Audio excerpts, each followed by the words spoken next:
A crise do coronavírus Covid-19. Uma produção do canal Ana Explica. A China está em modo de crise. Tem fechado escolas, cidades e transportes públicos. Várias cidades estão em quarentena e há cidades com ruas vazias e lojas fechadas. E cada vez está mais desligada do resto do mundo. Apesar disso, há casos em todo o planeta. Japão, Coreia do Sul, rumores de casos junto à fronteira da débil em termos de sistema de saúde, não de armamento, Coreia do Norte, Tailândia, Europa, Estados Unidos e, mais recentemente, o Egito, com um caso registado. Aliás, isto é a primeira vez que ocorre uma contágio em África, o país com os sistemas de saúde mais fracos de todo o planeta, o que é preocupante. A esmagadora maioria de todos os infectados estão desde meados de fevereiro na China, e Wuhan foi a cidade onde tudo começou. Temos aqui a imagem da cidade de Wuhan, com as ruas vazias, nomeadamente. Aqui. Estações fechadas, polícias na rua, lojas fechadas, enfim, o caos. O vírus de vírus, mas nem todos são tais. De facto, a maioria das pessoas já foi infectada por um coronavírus a um dado momento da sua vida.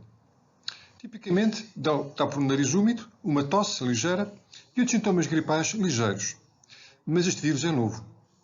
Alguns dos infectados com Covid-19 continuam a ter apenas sintomas ligeiros, mas outros têm sintomas muito mais graves. Curiosamente, as crianças parecem ser pouco afetadas e os idosos parecem ser as principais vítimas. O que não é incomum na gripe, aliás, também acontece. Temos aqui o mapa principal de contágio, aqui o centro está em Wuhan, e depois algumas cidades da periferia da China começam também já a chegar. Há vários casos em Pequim e Hong Kong. E claro, em países como a Ásia Central e o Nepal em particular.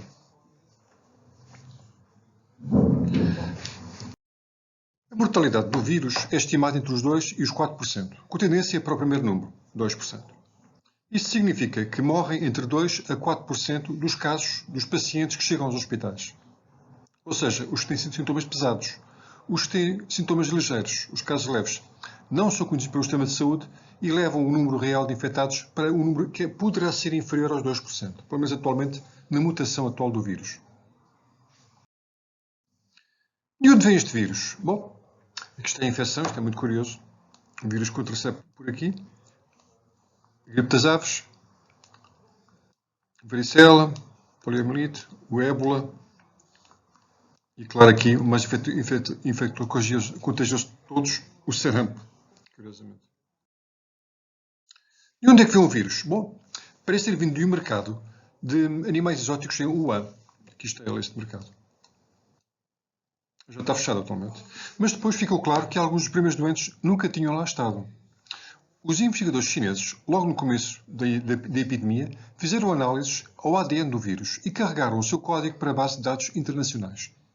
Isto permitiu comparar o código genético dos vários pacientes, do vírus encontrado em vários pacientes, entre eles, e chegar até algumas conclusões.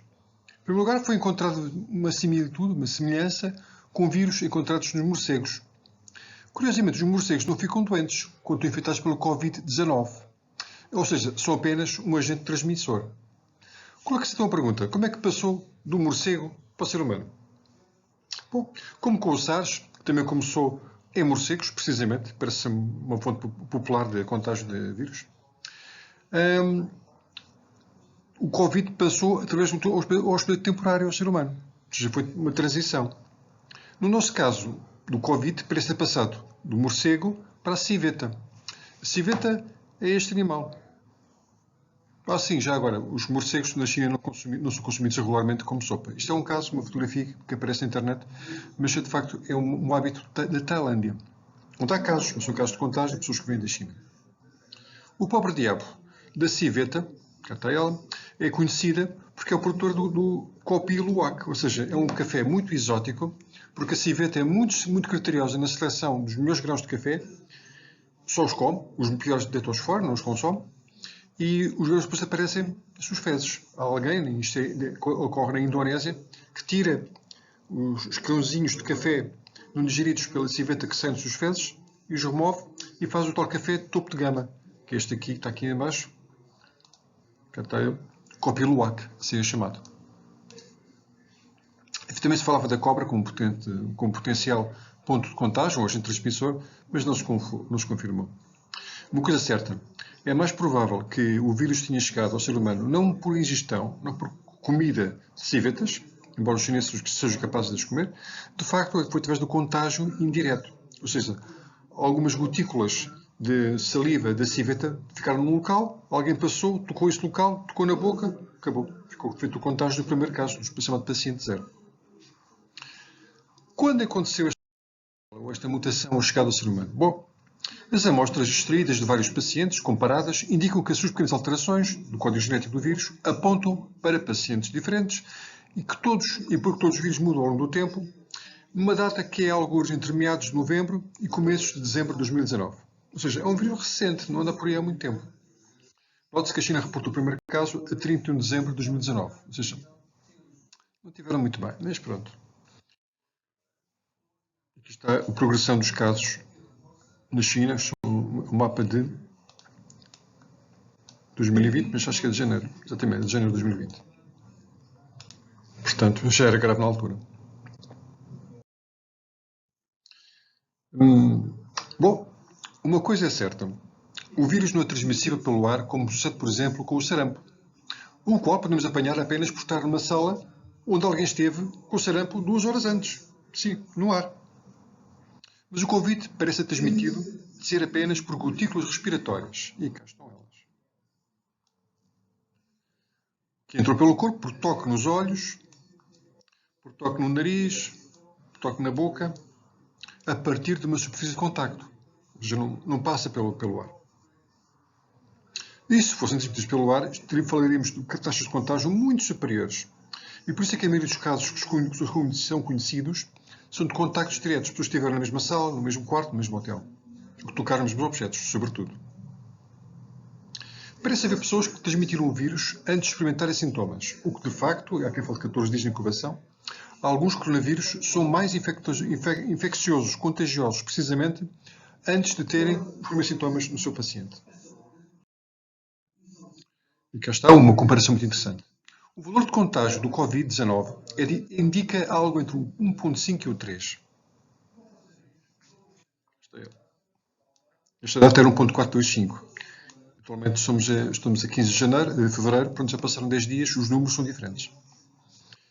Ou seja, isto ainda é incerto, é verdade. Uma pessoa pode contagiar entre 1,5 a 3 pessoas. Por comparação, na gripe comum falamos de números diferentes. Temos aqui, por exemplo, a varicela, temos aqui o sarampo, imensamente contagioso, a polio, mais contagiosa, a sida, mais contagioso, o SARS, mais contagioso, o ébola e a gripe 1.3. Não está aqui no gráfico, mas é verdade. Qual é que é, então, a melhor proteção para o Covid-19? Bom, as máscaras protegem, parece que é uma moda por aí. Há pessoas que comprarem máscaras em bruto. Atenção, as máscaras cirúrgicas são feitas para ser usadas uma única vez, não para ficarem sem usadas. E, de facto, as máscaras cirúrgicas não protegem totalmente, mas oferecem alguma proteção.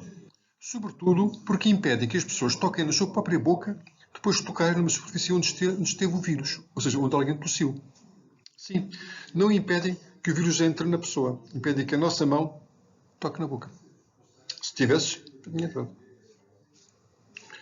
Portanto, a boa higiene das mãos é, assim, a melhor defesa contra o Covid-19. Lavar muitas mãos, lavar bem as mãos e desinfetar as mãos com álcool. Isso sim é eficaz. As máscaras, lamento, mas não vão por aí. Ainda não se sabe se o Covid será contido na China, onde está aqui muito a vermelho, ou se tornará, pelo contrário, uma pandemia global. Os casos que estão aqui conhecidos, que estão aqui identificados, são casos de pessoas que vieram da China. Todas elas. Ou seja, Sri Lanka, Tailândia, onde chegou a Indonésia, curiosamente, Malásia, e, claro, Estados Unidos, onde houve o primeiro caso de contágio entre seres humanos. Uma mulher que viajou e contagiou o marido que estava nos Estados Unidos. Tudo depende dos contágios secundários. Quando alguém é que chegar aqui, imaginemos da China que chega aqui ao Zaire, ou Congo, agora chama-se Congo, E se a pessoa contagiar outra, e outra contagiar outra, e outra, já está. Passamos para o contágio secundário. E aí tornar-se uma pandemia. Atualmente, na China, há 48 milhões de pessoas em quarentena. Um valor sempre presente na história e apenas possível num regime tão fechado, tão ditatorial como o chinês. Seria impensável fazer isto nos Estados Unidos, ou em França, ou em Espanha, ou em Portugal. É de esperar que exista uma vacina daqui a um ano e meio. Já trabalho nesse sentido.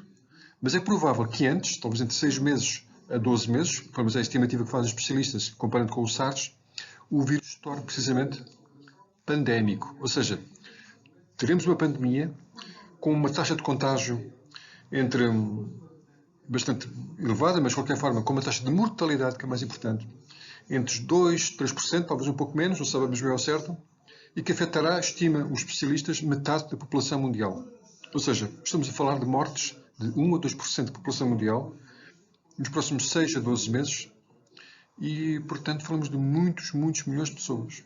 E isto antes da vacina estar no mercado e estar devidamente fabricada e devidamente disseminada pelo mundo. Obrigado e subscreva o canal, ele explica. Fiz aqui algumas das fontes que foram usadas na elaboração deste trabalho.